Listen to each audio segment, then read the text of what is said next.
एक साधु देश भ्रमण के लिए पैदल निकला हुआ था। एक बार रात हो जाने पर वह किसी गांव में आनंद नाम के व्यक्ति के दरवाजे पर रुका। आनंद ने साधु की खूब सेवा की। दूसरे दिन आनंद ने बहुत सारे उपहार देकर साधु को विदा किया। साधु ने आनंद के लिए प्रार्थना की, भगवान करे तू दिनों दिन बढ़ता ही रहे।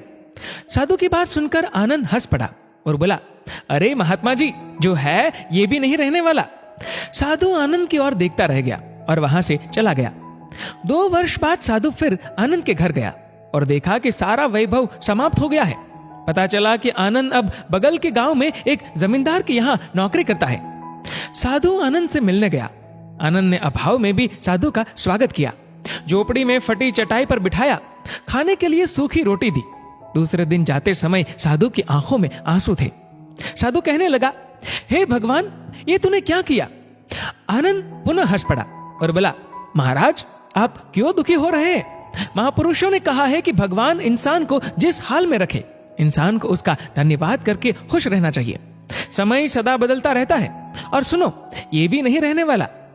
साधु मन ही मन सोचने लगा, मैं तो केवल भेष से साधु हूं, सच्चा साधु तो तू ही है आनंद।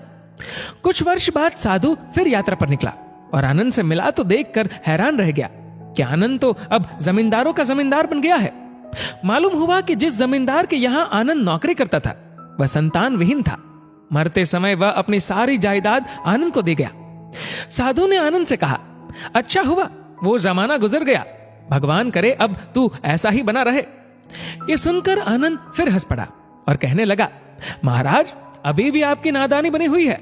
साधु ने पूछा, क्या ये भी नहीं रहने वाला? आनंद ने उत्तर दिया, हाँ, या तो ये चला जाएगा या फिर इसको अपना मानने वाला ही चला जाएगा।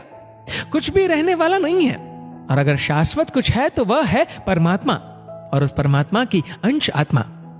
आनंद की बात को साधु ने गौर से सुना और चला गया। साधु कई साल बाद फिर लौटता है तो देखता है कि आनंद का महल तो है, किंतु कबूतर उसमें गुटरगु कर रहे हैं और आनंद का देहांत हो गया है। बेटियां अपने अपने घर चली गई, बूढ़ी पत्नी कोने में पड़ी है। साधु कहता है, अरे इंसान, तू किस बात का अभिमान करता है? क्यों इतराता है? यहाँ कुछ भी टिकने वाला नहीं है। दुख या सुख कुछ भी सदा नहीं रहता। तू सोचता है पड़ोसी मुसीबत में है और मैं मौज में हूं, लेकिन सुन, न मौज रहेगी और न ही मुसीबत। सच्चे इंसान वे हैं जो हर हाल में खुश रहते हैं।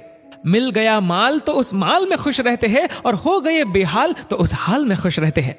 साधु कहने लगा, धन्य है आनंद तेरा सत्संग, और धन्य है तुम्हारे सतगुरु। मैं तो झूठा साधु हूं, असली फकीरी तो तेरी जिंदगी है। अब मैं तेरी तस्वीर देखना चाहता हूं, कुछ फूल चढ़ाकर दुआ तो मांग लूं। साधु दूसरे कमरे में जाता है तो देखता है कि आनंद ने अपनी तस्वीर पर लिखवा रखा है, आखिर में यह भी नहीं रहेगा। खूबी और खामी दोनों ही होती है हर इंसान में। जो तराशता है उसे खूबी नजर आती है, और जो तलाशता है उसे खामी नजर आती है। दोस्तों, इस वीडियो को लेकर आपकी क्या राय है नीचे कमेंट करके जरूर बताएगा। और अगर आपको वीडियो अच्छा लगा हो तो वीडियो को लाइक